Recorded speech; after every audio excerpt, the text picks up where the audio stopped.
Burping, a social faux pas that may prevent bloating and reflux. Burping may be the least glamorous of bodily functions. It arrives uninvited, often in the middle of conversations, dates, meetings, or, if your luck is especially cruel, during a moment of total silence. It's met with raised eyebrows, polite coughs, or the dreaded slow head turn from across the dinner table. But behind its questionable social standing, burping is actually a heroic little pressure valve that's doing your digestive system a solid. Let's be honest, eating is not exactly a quiet or graceful process, no matter how dainty your fork technique.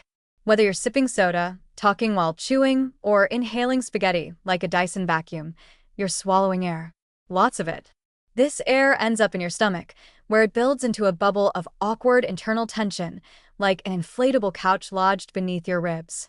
And what's your body's brilliant solution? Burping. A short, sharp, anti-bloat countermeasure that sends excess gas up and out like a champagne cork. Now, if burping didn't exist, that gas would either linger in your stomach, causing bloating and discomfort, or it would take the scenic route south, which, let's face it, might be even less welcome in social settings. Either way, the goal is clear. Gas needs an exit strategy, and burping is the polite, well, relatively polite, upper body option. But beyond relieving pressure, burping may play an unsung role in protecting you from acid reflux.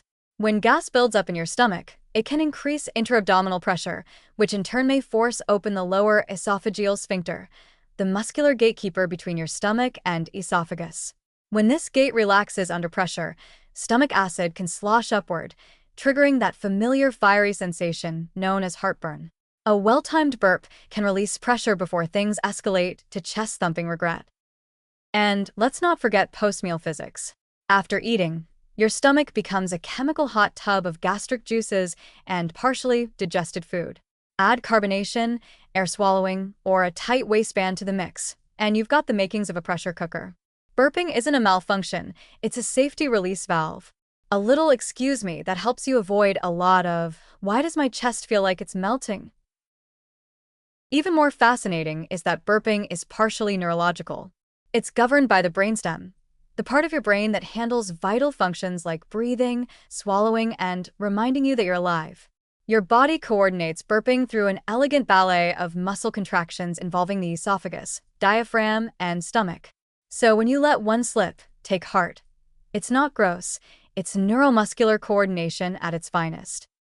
Sure, chronic or excessive burping can be a sign of underlying issues like GERD, gastritis, or an overly friendly gut microbiome having a fermentation party.